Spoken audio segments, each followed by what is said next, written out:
Hey, it's your friend Emma. Welcome back to the summer edition of It's Good to Talk. I really hope you've been enjoying the episode so far. And even if you are back at work, I hope that it's been a little time for you to think and reflect and really to add to your personal development, which was my intention. I've got a special offer for you today.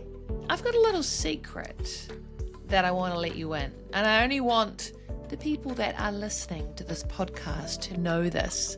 One-to-one coaching with me is not something that everyone can do. So I wanted to make an offer.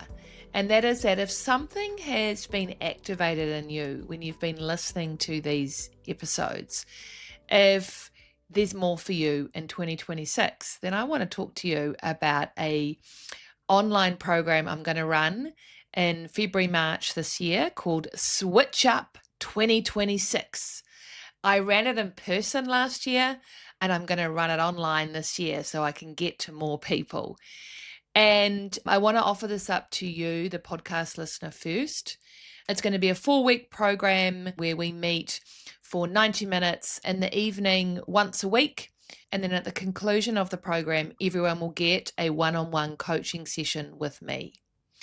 And really, I want to use Switch Up 2026 to give you a space to personalize what you've learnt, to extend it, to get clear on what you want from 2026 and how you're going to get it.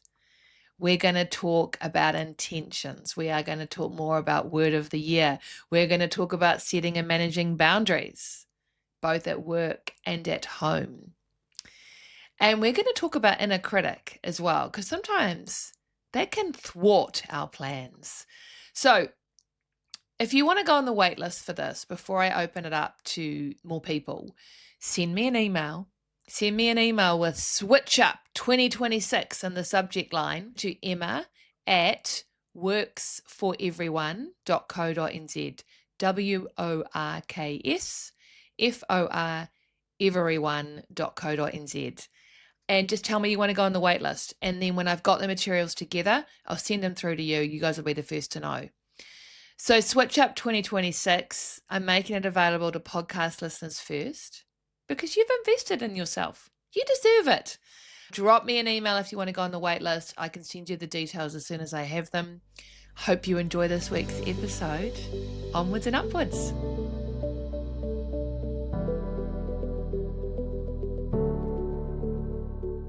Hello, it's your friend Emma. Welcome back to the summer edition of It's Good to Talk. I hope you've been enjoying these little snippets of inspiration on your summer break. Maybe you're back at work, I don't know. But really I wanted this series to be a little time for you to think and a little time for you to think about your development and what you want from 2026. Today, we're going to talk about mindset, because whether we think we can or we think we can't, we're right. I love me a good quote. We're going to talk about mindset because I think, again, in my practice as a coach, what I see as a really important capability to cultivate is to be able to control your mindset, is to be able to be in charge of your mindset, because there is enough stress going on in the outside world. We do not need it in our own mind. And so I want to talk about some really practical ideas you can use to cultivate a mindset that is going to enable you to achieve what you want to achieve this year, to be intentional with your mindset. I want to tell you a story first, which got me thinking about mindset. It's a little bit of a story of an inner critic that lives in my head as well. And that is that I vividly remember working for a company that I really never knew why they'd hired me.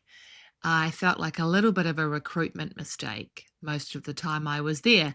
Having said that, I was there for 5 years, so I don't think I was that much of a recruitment mistake, but that's the power of your mindset. And every time my boss said to me, "Can I have 5 minutes with you?" As in, like, 5 minutes, let's go into a room. I used to immediately think I was getting fired. That was my base level sort of instinct. And one day, indeed, my boss came over. He said to me, I work in this big open plan office. He said to me, "Can I have 5 minutes?" And I thought, oh, here we go, getting fired. Maybe I should pack up my desk now. And we went into this meeting room, and I wasn't getting fired. He wanted to ask my advice on something, and he wanted me to pick up another sort of big client piece of work. So I went back to my desk and I was laughing at myself. And I used to sit across from this guy who was kind of younger than me, but a very similar age, younger than me. And what does that even make sense? He was either younger than me or a similar age. I don't know. I think he was younger than me. Anywho, I was laughing and he said to me, "What are you laughing at?" And I said, "Oh, well, every time Craig asks me, can I have 5 minutes? I immediately think I'm getting fired." And he starts laughing at me. And I'm like, "What are you laughing at me for?" And he said, every time Craig asks me if I can have 5 minutes, I immediately think I'm getting promoted. And that, my friends, is an example of how a different mindset can almost create different outcomes. And also, it really got me thinking because, if my mindset was at any point I'm going to get fired, and my colleague's mindset was at any point I'm going to get promoted, how do you show up in a meeting? How do you show up when you meet the CEO? It changes the energy you bring, right? And so that's when I started getting curious about mindset, the power of mindset to change our actions, our behaviors. That's why I think it's really, really important. I think in my coaching practice, there's so many examples where mindset is important. I remember once a client rang me crying, and she'd been back 4 weeks, and she said to me, "Emma, I've been back for 4 weeks. I've already used all my annual sick leave because my child has been unwell, daycare bugs, and now daycare has just called me again. I have no leave left. Will my manager think I'm lazy?" And this is the guilt and the pressure we put on ourselves through our own thoughts. And boy, it's heavy. That we associate a child's illness, which is completely uncontrollable, with our sense of worth, our sense of enoughness, our sense of work ethic. And look, I get why that all happens. And I know that we can have really challenging managers and we all work in a system that doesn't value caregiving. But one thing we should be able to control is our mindset. So, whether you feel guilty for being at work because you should be at home, or guilty for being at home when you should be at work, this podcast episode is for you. So I've kind of got three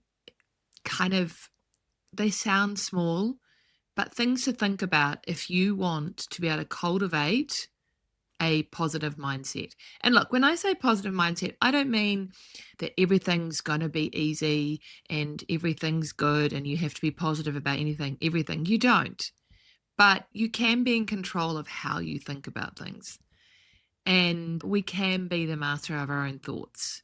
And so I think that's the thing to get curious about. So my first one to talk about, and many of you will have heard me talk about this, and that's the power of language. The power of the language that comes out of our mouth to influence our own mindset. And a very simple example is how many times you might say sorry in your daily life. Because I work with many, many mums and dads who have a lot of guilt. And if you are almost opening up every conversation or interaction with a sorry, that really does very little. It actually amplifies your guilt in your mind. And look, I am the worst person to say sorry. I say sorry when someone else's trolley hits mine in the supermarket. I had a client who came back to a coaching session once and she said, Emma, I noticed I said sorry to a wall that I fell into the other day. Like, yeah, I know this sorry thing is hardwired, but I'll tell you when the sorry thing really hit home with me. And that was about 3 years ago. I took myself off to a retreat in Queenstown. It's called Araha. I can recommend. It's very expensive. I'm just going to put that out there, but you're worth it. And anyway, every day at Araha, you go on a hike. And I was there for 5 days, and I thought I was quite fit when I went to Araha, but turns out I'm not. And on the first hike, which was basically vertical on the start of one of the great walks at the bottom end of Queenstown near Glenorchy, I was in this group. There was about, I don't know, there's like 20 people on our retreat, and there were obviously staff that were guiding the walk. And I was the last person on this hike, right at the bottom of the hill, and I was huffing and puffing, and I was so angry at myself, and I was so disappointed that I was letting people down, and I was not in a good way. And anyway, this guy runs down and he says to me, "Hi, my name's Michael. I'm going to walk with you." And what's the first thing I said to Michael? Sorry. I am so sorry, Michael, that you have to walk with me. I am so sorry that I'm letting everyone down. I'm holding them up. I'm really sorry. And he just looked at me and he was like, "What? What do you mean? It's my job to walk with the guests. You can walk at your own pace. It's all sweet." So we walked on in silence, and I thought, oh, good, Emma, you're an executive coach. You help people to reframe this stuff all the time. How would you reframe this conversation? And I thought to myself, if Michael had arrived down and I'd said to him, and he said, "Hey, I'm Michael, I'm going to walk with you," I could have said to him, "Thank you, Michael, for walking with me. I really appreciate you being here. I'm surprised at how hard I'm finding this, and I really value you walking with me." Now, if I'd opened up with that, I feel like I would have got up that hill quicker because I would have changed the energy between us. I would have changed how I felt about the situation. And I think that's the thing I want you to get curious about with how many times we might say sorry. And if you could switch your sorries for a thank you, what would that do for your mindset? How could that elevate you? How could that change the energy around you? I mean, in a work perspective, if you've come back to work and you've been off because your children have been sick and someone's had to cover your work, instead of opening up with, "Hey, I'm sorry, Tim, you had to look after my work. I'm sorry for being annoying, but I'm back now, so I'll take it off your plate." Now, that's a real clunk for Tim because Tim might have not been worried at all about taking that work on. And, what's Tim meant to say? Whereas you could have opened up with, "Hey, Tim, thank you so much for looking after my work stream. It meant so much to me that you had this while I was with my child who was very, very sick. And it meant I could truly be with my child. So I just want to say thank you so much." Now, when you open up with a thank you and not a sorry, everyone wins. It's a bingo slot machine of pineapples. Because Tim feels great, you feel great, and everyone who's just heard that conversation also feels great. So have a think about language, whether it's sorry, whether it's the way you're talking about stuff. Have a look at lots of different types of language. Is it maternity leave or is it parental leave? You look at the language that's around us and see how you might be able to swap some language out to actually change your mindset. And I think swapping sorries to thank you, it sounds like a small thing, but can have a massive impact on your mindset. The second thing I want to talk about in terms of mindset is what I call full stop silence. And that is that when you are asking for what you need, when you are communicating what you need, how things are going to happen, what's going to work for you do not have to provide 50 million reasons why you need this. When we over justify our needs, we begin to doubt them ourselves and we become very on shaky ground, I guess. I think that if you can embrace full stop silence when you ask for what you need, your mindset is going to be a lot more powerful because you've simplified it. Give you an example. I need to leave at 5 today because if I don't leave at 5, I won't get the 5:30 ferry. And if I don't get the 5:30 ferry, I am going to be late for daycare and I get charged $5 for every minute I'm late. Well, your manager has forgotten what you've asked for if you've given all these big reasons.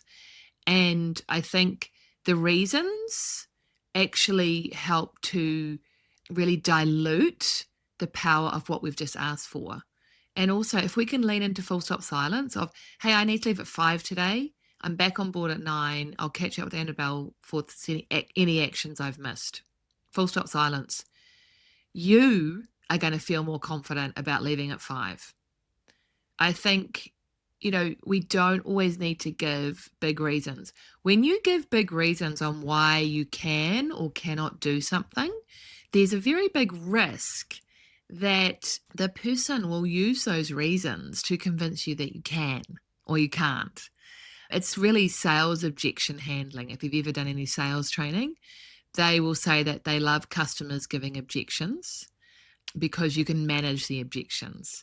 So, for example, if I got asked out by my coffee group for a dinner on Wednesday night and I know straight away I didn't want to do it, but I was too chicken to say that because I want them to like me. And instead I say, oh no, I can't do it because my husband plays golf on a Wednesday. It really leaves it very open for them to say, no problems, we've moved it to Thursday. See you there. And I didn't even want to go to that. You know what I mean? Like, full stop silence. Lean into that silence. Lean in to the silence because that's where the good stuff happens. When we give too many reasons, the person that really suffers is ourselves because we begin to doubt ourselves. Full stop silence. And the third one, if you want to really change your mindset, if you really want to cultivate your mindset, your positive mindset, believe the good stuff. What if we believe the good stuff about ourselves? What if we listened for positive feedback? What if we believed what people told us? Believe the good stuff. That was actually one of the kind of words I've had written on my whiteboard this year, believe the good stuff. And when we believe the good stuff, we'll change the movie that plays in our mind. We will change our mindset. One of the ways I know all my clients will know this, that you can really actively do this, is to have a brag book. And what a brag book is a book. I use a physical book. You could use it, you could do it digitally if you want to put it in your email folder somewhere. For me, physical works. It's a physical book where you keep positive feedback, where you keep a record of your strengths, where you write down stuff that people might have given you verbally in a meeting. That's all good about you. Like I had a very lovely client called Hazel. Shout out to Hazel. And if I look through my brag book, there's something that she told me, which was, you are lighthearted, but you cut to the heart of the issue. You help me explore how to take action. And the power of a brag book, being able to read, review, and believe this positive feedback, is that when you're having a down week or a down day, you're just exhausted, you've had no sleep, you can read that book and you can remember that you're pretty darn awesome. And that's a great tool for your mindset. How else do you tell yourself that you are pretty darn awesome? Who is telling you that you are pretty darn awesome? You are the person you've been waiting for to do all that stuff. And, again, with this whole look out for the good stuff, surround yourself with people that lift you up, people that believe in you. If you want to cultivate a positive mindset, don't hang around with people that suck the living joy out of you. That's really hard at work sometimes. We can work with people that are quite gossipy or negative. But, have a think about how you might surround yourself with people that lift you up, because that's really important for our mindset. Think about what you're following on social media, whether you read the news, what kind of news you read. I think what I just a note about social media for mindset is listen to your inner voice. This is why your inner voice is so important. I've definitely followed people on Instagram that have been amazing for me in a season of my life, but then they're not. And so I have to unfollow them. So figure out, who am I following? Do they lift me up or do they make me shitty? Do they make me feel less than? And I think that has a massive impact on your mindset as well. So this is just a little snippet of a podcast, my people, around whether we think we can or we think we can't, we are right. What if you could cultivate a mindset that thinks you can? What if you could be in charge of your thoughts? And I've suggested 3 ways. Number 1, swap your sorries out for thank yous. Number 2, ask for what you need. Full stop silence. We don't need to give the world a reason for why I'm leaving at 5 today. And look, I know that's going to be awkward, but live in that awkwardness. And number 3, look out for the good stuff. Use a brag book. Unfollow people on social media. Surround yourself with people that lift you up. I think if you're looking to make change this year, your mindset's going to be really important. There are things you can do to control your mindset. Believe in that. Hope you liked this week's episode. If you did, forward it to a friend. Send me a note. And onwards and upwards. If you enjoyed this week's episode of the summer edition of It's Good to Talk, please forward it to a friend who you think would also enjoy it. If you've got any other feedback, I'd love to hear from you. Send me a message on Instagram, Works for Everyone, or on LinkedIn, Emma McLean. Connect with me, send me a message. I'd love to know what you're all thinking about this. This podcast was 100% funded by me and my business, Works for Everyone. We are a professional development agency that partners with leading New Zealand businesses to help retain and grow their working parent talent. We do that through executive coaching, keynote speaking, and workshops. Hope you're having a lovely summer. Onwards and upwards.